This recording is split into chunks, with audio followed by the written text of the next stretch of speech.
Hello friends, welcome back to my channel. और करते हैं आज के पॉडकास्ट की शुरुआत। और आज बात करेंगे हम सुर्खियों में छाई हुई रेडिट लेडी की, जिन्होंने बहुत ही सोशल मीडिया की दुनिया में बवाल मचा रखा है। आई तो थी ये इब्राहिम्स का पर्दाफाश करने, उनसे जुड़ी बहुत सारी कहानियाँ ये हमेशा अपने व्लॉग्स में लेकर आती थी। बट वो करते करते करते करते ये दूसरे रिएक्शन चैनल्स वालों के हत्थे चढ़ गई। क्यों? क्योंकि ये कई बातें ऐसे बोलती थी या ये कई ऐसी कहानियाँ गढ़ती थी जिस पर विश्वास कर पाना बिल्कुल ही इम्पॉसिबल है। कोई यकीन कर ही नहीं सकता। ये ऐसी छोटी छोटी डिटेल आके बताती थी जो कि कोई, मुझे लग रहा है, किसी थर्ड पर्सन को भी नहीं पता चलेगी उस पर्सन के अलावा। इसके अलावा अभी लेटेस्ट में जब से शोएब के फादर एडमिट हुए हैं, इन्होंने बहुत सारे जो क्लेम किए वो बहुत ही गलत थे। इन्होंने अपने व्लॉग में आके बोला कि शोएब के फादर जो हैं उनको मल्टीपल ऑर्गन फेलियर हो गया है, वो वेंटिलेटर पे हैं, वो ऐसा है, वो रिकवर नहीं कर रहे हैं, वो चल फिर नहीं पा रहे हैं, उनको हेल्प की ज़रूरत है। इतना ही नहीं, उन्होंने ये बोलने के बाद उन्होंने ये बोला कि वॉशरूम जाने के लिए वो देव भैया का सहारा ले रहे हैं, उनके साथ वॉशरूम जा रहे हैं, शीतल और देव से बात कर रहे हैं, क्योंकि वही लोग उनकी बातें समझ पा रहे हैं और कोई घर परिवार का आदमी उनकी बात ही नहीं समझ पा रहा है। इस पर सवाल उठने शुरू हुए कि अगर किसी को मल्टीपल ऑर्गन फेल्यूर हुआ है तो फिर वो आदमी वॉशरूम के लिए वॉशरूम तक भी कैसे जा रहा है। अगर कोई आदमी वेंटिलेटर पे है, वेंटिलेटर पे होने का मतलब है कि वहाँ पर कोई भी किसी भी तरह की मूवमेंट नहीं होती है, तो ऐसे में वो मूवमेंट कैसे कर रहा है। तो इन सब चीज़ों को लेके बहुत सारे सवाल उठने खड़े हो गए। इस पर इन्हें सबसे पहले घेरा नेहा फैज़ी ने। नेहा फैज़ी वही हैं जो इब्राहिम्स का पर्दाफाश करते हुए सबसे पहले नज़र आई थी। उनके रिलेटिव होने के नाते उनके पास बहुत सारी अंदर की खबरें थी, प्लस उनको लेटेस्ट खबरें भी अपने रिलेटिव से, अपने कनेक्शन से मिलती रहती थी। तो उन्होंने एक एक करके ऑडियंस के सामने इब्राहिम्स का पूरा काला चिट्ठा खोला कि कैसे ये लोग दिखावा करते हैं एक अच्छी फैमिली होने का, एक ऐसा परिवार होने का जो मिलजुल के चलता है, एक दूसरे का साथ देता है, एक दूसरे की हर बात में हेल्प करता है, और परिवार से बढ़कर इनके लिए कुछ नहीं है।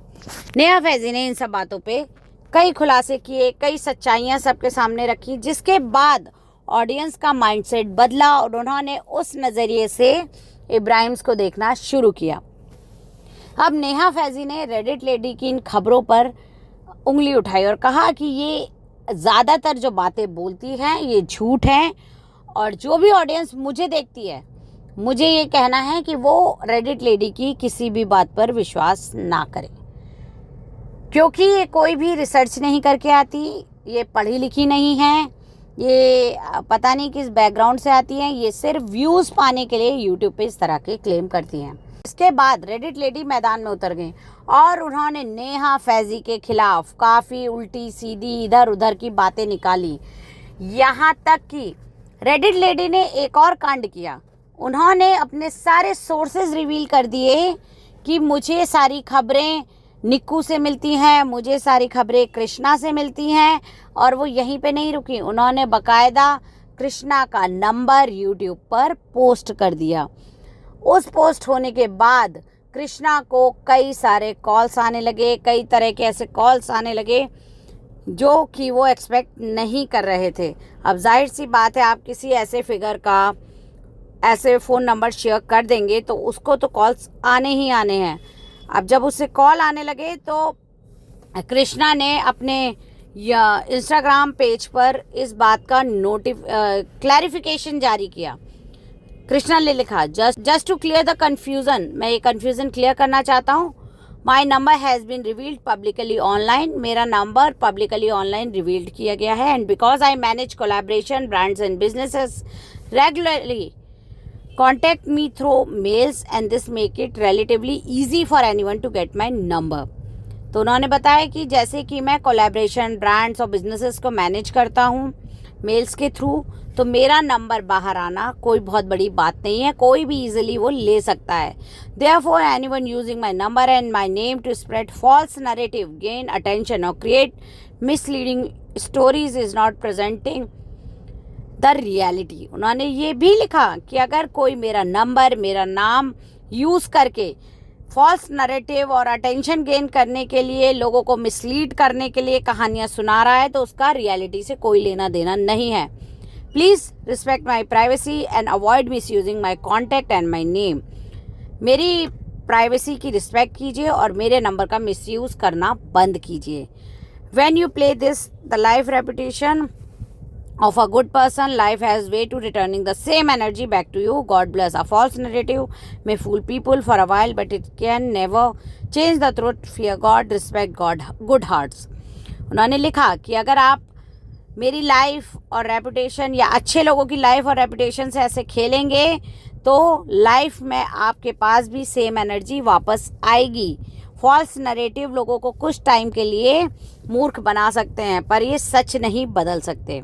इसके अलावा उन्होंने एक और पोस्ट किया, one last thing, a humble request to anyone, the people I work with are family to me and right now are family is going through very difficult phase. उन्होंने रेडिट लेडी के सारे दावों को खारिज करते हुए ये बात लिखी कि जिन लोगों के साथ मैं काम करता हूँ मेरे लिए एक फैमिली की तरह है और अभी वो फैमिली एक डिफ़िकल्ट टाइम से, डिफ़िकल्ट फेज से जा रही है। No matter what religion of faith you follow, please keep them in your prayers. इससे कोई फ़र्क नहीं पड़ता कि आप क्या रिलीजन फॉलो करते हैं, आप उनको अपनी प्रेयर्स में याद रखिए। Their recovery and wellbeing are all that matter to us right now. उनकी वेलबींग और रिकवरी हमारे लिए इस टाइम पर सबसे ज़्यादा मैटर करती है। Please please remember them in your prayers. तो अपनी प्रेयर्स में उन्हें याद रखिएगा। अब रेडिट लेडी ने दावा किया था कि भाई ये कृष्णा उन्हें खबरें दे रहा है या निक्कू उन्हें ये खबरें दे रहा है। पहली बात तो यही नल एंड वॉइड हो जाती है। आप कहीं नौकरी कर रहे हैं और आप उस घर की खबरें किसी को बता भी रहे हैं, चलो मैंने मान लिया आप बता रहे हैं, तो आप इस लेवल तक बातें नहीं बताएंगे कि आपकी नौकरी खतरे में आ जाए। और दूसरी चीज़, आप उन लोगों से भी यही एक्सपेक्ट करेंगे कि वो आपका नाम कहीं भी ऐसी जगह रिवील ना करें कि आपकी नौकरी खतरे में आ जाए।